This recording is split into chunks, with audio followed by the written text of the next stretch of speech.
So it's 1 a.m. on a Saturday night, and you're just chilling alone in your bedroom. You got some Miles Davis playing in the background, some Blue and Green, maybe got some decaf coffee, Ethiopian blend, and you're scrolling through the internet on another rabbit hole odyssey. You think to yourself, as much as I love being alone on a night like this, it would certainly be better to have someone by my side. But you're in one of those phases in time where you aren't really talking to anyone at the moment, so the door is wide open as to who this potential love interest may be. Your mind starts wandering with possibilities. Who might this person be? Would they be a soulmate? Do soulmates even exist? If so, what would they be like? Howdy friends, welcome to Amygdala Vids, I'm Amy. Today we're going to be looking at the speech of Aristophanes in Plato's work, the Symposium. Although there won't be any references to the other video, I'd also recommend this video, which is also done on the Symposium. But just to recap, the general story of the Symposium involves Socrates and all these other characters at a party, each giving speeches on love. We're going to be looking at one of the more popular speeches in the dialogue, the speech of Aristophanes. Plato usually uses Socrates as his mouthpiece in these dialogues, so it's a little unclear as to Plato's own thoughts regarding the speech of Aristophanes.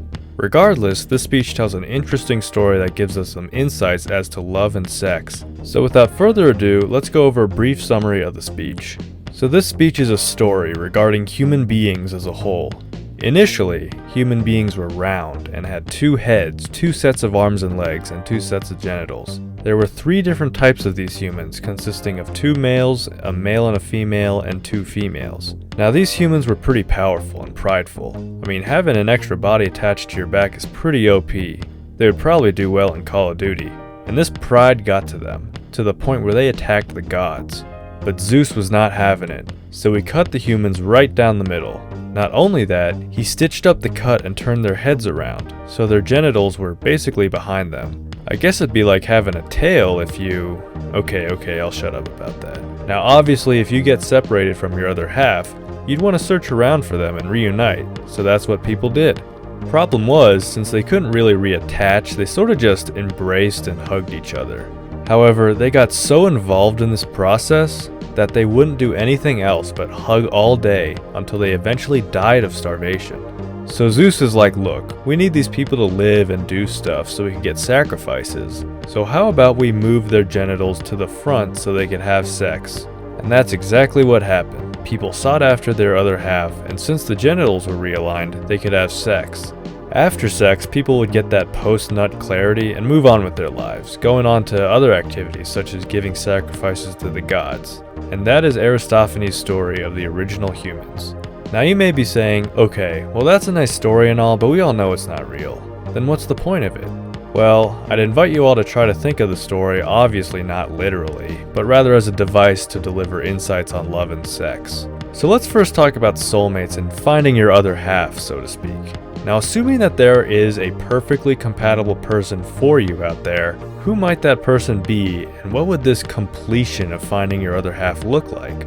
One might think of completion as a unification into one unit, similar to the original state of humans in the story, but obviously more metaphorically. It's almost as if you stop thinking of yourself so much as an I, but rather a we. This might be more true in marriages and long-term relationships, rather than flings here and there. You become attached to another person because you see a bit or a lot of yourself in that person. This might speak to the idea of a partner having similar interests and values. I could definitely see having similar values and morals being pretty important in a relationship, but can the same be said for having similar interests? I mean, here's the thing. In dating, there's that saying that opposites attract. And I don't know, me personally, I like hearing about different interests in another person, if they're passionate about it. Maybe we shouldn't think of love as being the same person, but rather complementing one another. A situation in which you're each on your own path, but you support one another throughout that journey. Love would then not be reflecting the other person, but complementing them. This is also true in terms of other aspects of someone's personality, such as energy, introversion, extroversion, and all that jazz. As a more mellow, chilled out introvert, I find that I work better with high energy, super passionate extroverted people. But what do you think? Should we think of loving another person as a reflection in which you guys become a single unit with similar interests and personalities? Or should we think of loving as complementary, in which we work off of our differences? I kind of fall into the latter camp, but it's totally cool to feel the other way, and I'd love to hear your thoughts in the comments below. Finally, just a side point, isn't it interesting how sex was able to stop people from an infinite embrace until starving to death? Is this a good or a bad thing? On the one hand, sex seems to have killed the love between two people because that infatuation was fulfilled, so now they can move on to other activities. But at the same time, it could be viewed as freeing people from that toxic infatuation. I mean, if you're so in love with someone that you'd starve to death just to hug them, then I don't know, man, sounds a bit questionable. Is sex then a suppressor of love in this story? How then do we think about sex as an enhancer of love? Is it an either-or scenario?